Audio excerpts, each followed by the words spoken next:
মৌস কুকবুকে আপনাদের সবাইকে স্বাগত। আজকে আমি আপনাদের সাথে শেয়ার করছি আলু পুরির রেসিপি।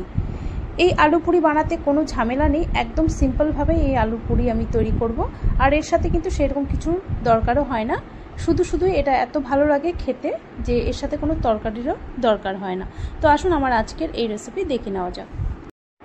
আলু পুরি বা আলুর লুচি বানানোর জন্য এরকম বড় সাইজের একটা আলু নিয়েছি। পিলার দিয়ে প্রথমে খোসাটাকে ছাড়িয়ে নিচ্ছি। আলু সেদ্ধ করারও কোনো ঝামেলা নেই, আমি আজকে এই কাঁচা আলু দিয়ে এই আলু পুরিটা তৈরি করব।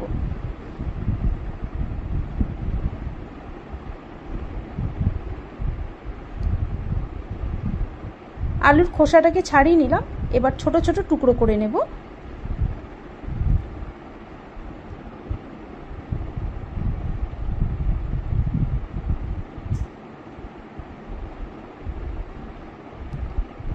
এরকম ছোট ছোট টুকরো করে নিচ্ছি। এবার আলুটাকে ভালো করে ধুয়ে নেব। কাঁচা আলু দিয়ে যে এত সুন্দর হয় এই আলু পুরিগুলো, আপনারা একবার অবশ্যই ট্রাই করে দেখবেন আমার মতো করে এভাবে।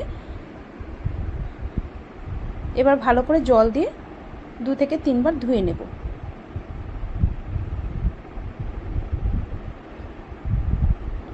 আলু ভালো করে ধুয়ে নেওয়ার পর এবার মিক্সিং জারে দিয়ে দিচ্ছি। এবার আলুর একটা পেস্ট করে নেব। পেস্ট করার সময় একটু লক্ষ্য রাখতে হবে যেন কোনো গোটা অংশ না থাকে, স্মুথ একটা পেস্ট তৈরি করে নিতে হবে। তো পেস্টটা কিন্তু হয়ে গেছে আলুর। অন্যদিকে একটা বড় বাটির মধ্যে আমি 1 কাপ পরিমাণে ময়দা নিয়ে নিচ্ছি। ওই কাপেরই 1 কাপ দিয়ে দিচ্ছি আটা। তবে আপনারা চাইলে আটা দিয়েও শুধু করে নিতে পারেন, খুব যদি আপনারা হেলদিভাবে এটাকে বানাতে চান। আমি আটা আর ময়দা মিক্স করছি এর মধ্যে। 1 কাপ আটা আর 1 কাপ ময়দা দিয়ে দিলাম, আর দিয়ে দিচ্ছি ছোট 1 চামচ এর মধ্যে আজওয়ান। দিয়ে দিচ্ছি ছোট 1 চামচ জিরের গুঁড়ো। ধনের গুঁড়ো দিয়ে দিচ্ছি ছোট 1 চামচ। দিয়ে দিচ্ছি ছোট 1 চামচ গরম মশলার গুঁড়ো। লঙ্কার গুঁড়ো দিয়ে দিচ্ছি ছোট 1 চামচ। দিয়ে দিচ্ছি ছোট হাফ চামচের থেকে একটু কম হলুদ। হলুদটা দিলে খুব সুন্দর একটা কালার আসবে। আর বড় 1 চামচের মতো সাদা তেল দিয়ে দিচ্ছি। তবে আপনারা চাইলে এর মধ্যে ঘিও দিতে পারেন, ঘি দিলে এই পুরিগুলো খুব খাস্তা হবে। এবার এই শুকনো উপকরণগুলো ভালো করে আগে মেখে নিচ্ছি। এখানে একটা জিনিস আমি ভুলেই যাচ্ছিলাম, সেটা না দিলে তো একদমই ভালো লাগবে না খেতে, সেটা হলো লবণ। তো আমি পরিমাণ মতো এর মধ্যে লবণ দিয়ে দিচ্ছি। প্রায় ছোট 1 চামচ লবণ দিয়ে দিচ্ছি। লবণটা দিয়ে আবারও ভালো করে মিশিয়ে নিচ্ছি।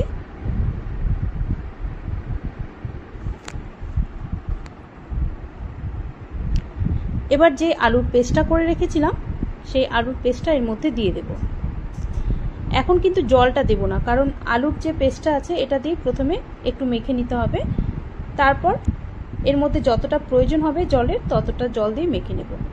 তবে খুব একটা কিন্তু এখন জলের আর প্রয়োজন হবে না, কারণ আলুর এই যে পেস্টটা আছে এটা দিয়ে অনেকটা মাখা হয়ে যাচ্ছে। এবার এর মধ্যে অল্প জল দিয়ে দেব। অল্প অল্প করে জল দিয়ে একদম সফট একটা ডো তৈরি করে নিতে হবে। যেমন আমরা লুচির জন্য আটাটা মেখে থাকি, ঠিক সেইভাবে এটাকে মেখে নেব। আবার খুব যেন নরম না হয়ে যায়, তাহলে কিন্তু বেলতে পরে অসুবিধা হবে। দেখুন ভালো করে মেখে নিলাম। এটাকে আমি 10 মিনিট একটু রেস্টে রেখে দিচ্ছি। একটু ঢাকা দিয়ে রেখে দিচ্ছি। 10 মিনিট পর ফিরে আসলাম। এই ডোটাকে আবারও একটু মেখে নিচ্ছি।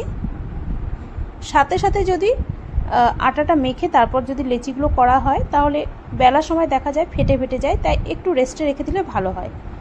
তো আবারও একটু মেখে নিয়ে স্মুথ করে নিচ্ছি। এবার লেচিগুলো করে নেব। লুচির মতো করেই লেচিগুলো করে নিচ্ছি।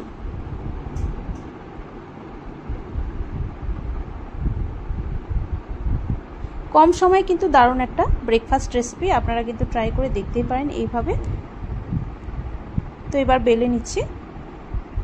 আমি এখানে শুকনো ময়দা দিয়ে বেলে নিচ্ছি, আপনারা চাইলে একটু তেল দিয়েও বেলে নিতে পারেন।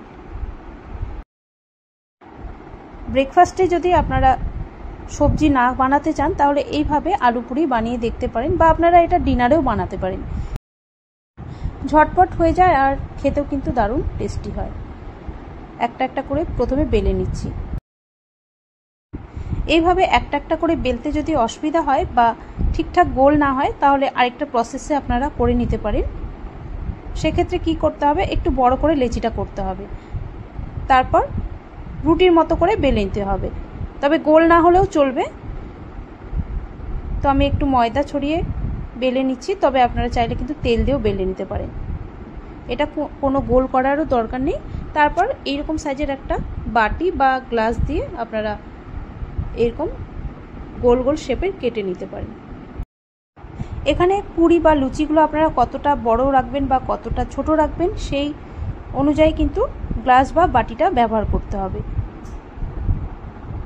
তো দেখুন 3টে একবারেই হয়ে গেল। তো এইভাবে আপনারা বেলে নিতে পারেন।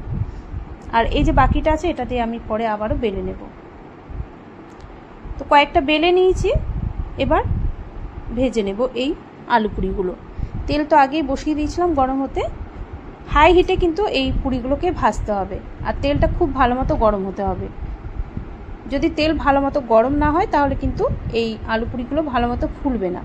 তো প্রথম আমি একটা দিয়ে দিলাম, আর দেখুন দেওয়ার সাথে সাথে একদম বলের মতো ফুলে যাচ্ছে। গ্যাসের ফ্লেমটা হাইতেই আছে।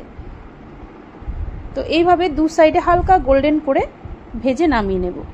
খুব একটা সময়ও লাগে না, খুব তাড়াতাড়ি এই পুরিগুলো ভাজা হয়ে যায়।